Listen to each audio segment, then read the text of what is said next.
જય શ્રી કૃષ્ણ। આજે હું તમને ગુજરાતીઓનું બહુ જ મનગમતું અને ફેમસ એવું એક ફરસાણ શીખવાડું છું, જેનું નામ છે બટાકા વડા।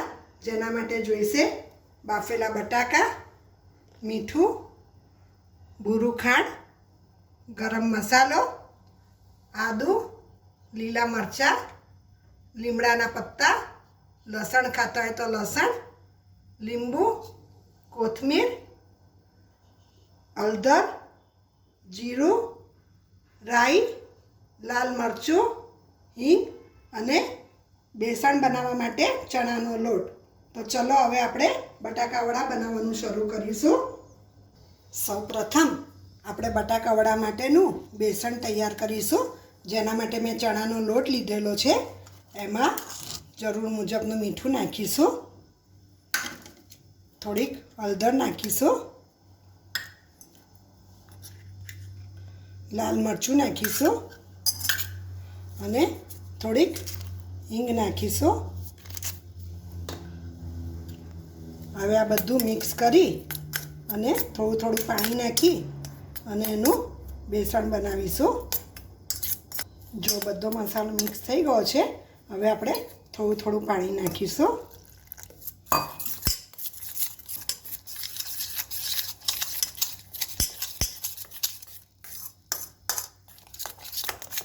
આ બેસણ બહુ પતલું ના બનાવવું।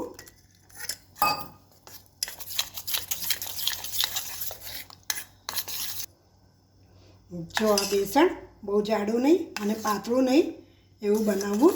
હવે એને સાઈડમાં મૂકી અને આપણે બટાકા વડાના ગોળા બનાવવા માટેની મેથડ ચાલુ કરીશું। હવે આપણે એક મિક્સર જાર લઈ અને એમાં આદુના ટુકડા, લીલા મરચાં, લસણ ખાતા હોય તો લસણ નાખવું, ના ખાતા હોય તો એને સ્કીપ પણ કરી શકાય, અને થોડુંક જીરું, આ બધાની એક પેસ્ટ બનાવીશું। જો હવે આ લીલા મરચાં, આદુ અને લસણની મેં પેસ્ટ તૈયાર કરી છે। હવે આપણે જે બાફેલા બટાકા છે એક પોળા વાસણમાં લઈ અને એને બરાબર મેશ કરી દઈશું। જો બાફેલા બટાકા મેં મેશ કરી દીધા છે। હવે એમાં આપણે મસાલા કરીશું। સૌપ્રથમ મીઠું નાખીશું, ગરમ મસાલો નાખીશું, ભૂરું ખાંડ નાખીશું, લગભગ 1.5 નાની ચમચી નાખીશું। હવે આ બધું પહેલાં બરાબર મિક્સ કરી દઈશું।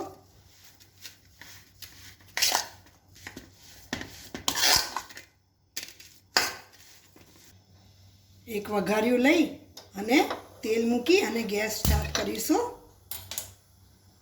ધીમો તાપ જ રાખવો। હવે એમાં થોડીક રાઈ નાખીશું,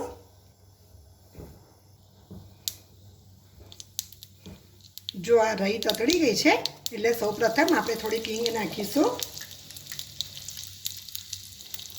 હળદર નાખીશું અને આપણે આ જે પેસ્ટ તૈયાર કરી છે એ અંદર ઉમેરીશું। લીમડાના પત્તા જે છે એ ઝીણા ઝીણા કાપી નાખ્યા છે એ અંદર ઉમેરી દઈશું અને એને 1 મિનિટ માટે સાંતળી દઈશું। હવે આ જે સંકળાયેલો ગ્રીન મસાલો છે એ આપણે આ જે બટાકાનો માવો છે એને ઉમેરી દઈશું।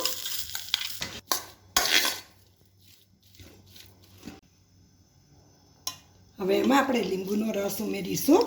લગભગ 1 લીંબુનો રસ મેં અત્યારે નાખ્યો છે। ફરી તમે ટેસ્ટ કરી અને તમારે વધારે ઓછો જોઈતો હોય તો તમે નાખી શકો છો, અને એને પણ બરાબર આપણે મિક્સ કરી લઈશું।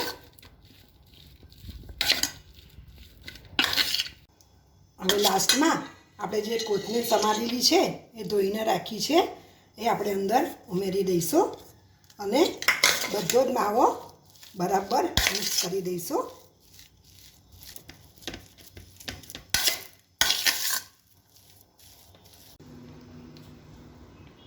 હવે આપણે આ જે બટાકાનો માવો છે એના ગોળા તૈયાર કરીશું। સહેજ પાણીવાળો હાથ કરવો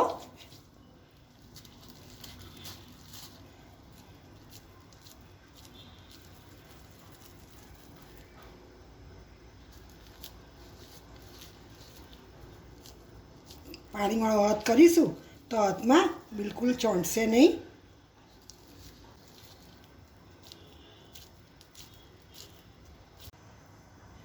જુઓ માવાના ગોળા મેં બનાવીને તૈયાર કર્યા છે.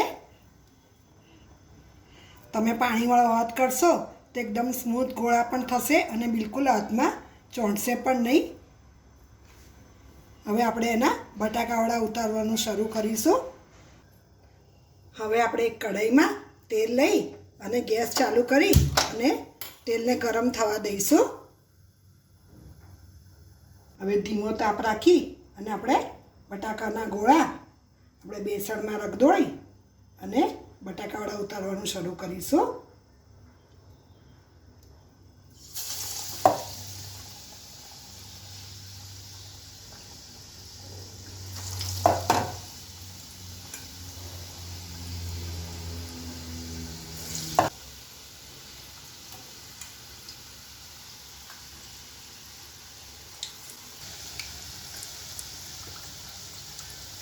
આપણે ગોળા નાખી દઈએ પછી એનો તાપ થોડોક મીડિયમ કરી દેવો એટલે તેલ ઠંડુ ના થઈ જાય.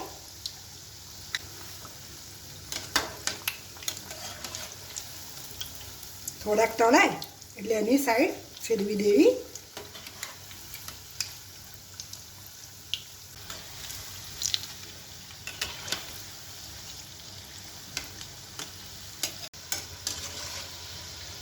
જો આ બટાકાવડા તળીને તૈયાર થઈ ગયા છે એટલે આપણે ગેસ ધીમો કરી અને એક ડીશમાં આપણે વડા કાઢી લઈશું.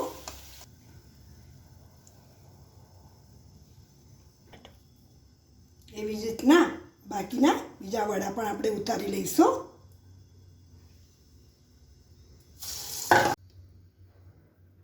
જો આ બટાકાવડા તળીને તૈયાર થઈ ગયા છે. કેવા ગોળ ગોળ સુંદર લાગે છે. એને મેં કોથમીર અને ફુદીનાની ચટણી સાથે અને ખજૂર આમલીની ચટણી સાથે સર્વ કરી છે. આ ગુજરાતીઓનું બહુ જ ફેમસ એવું ફરસાણ છે અને વરસાદમાં તો ખાવાની કંઈક અનેરી જ મજા આવે છે.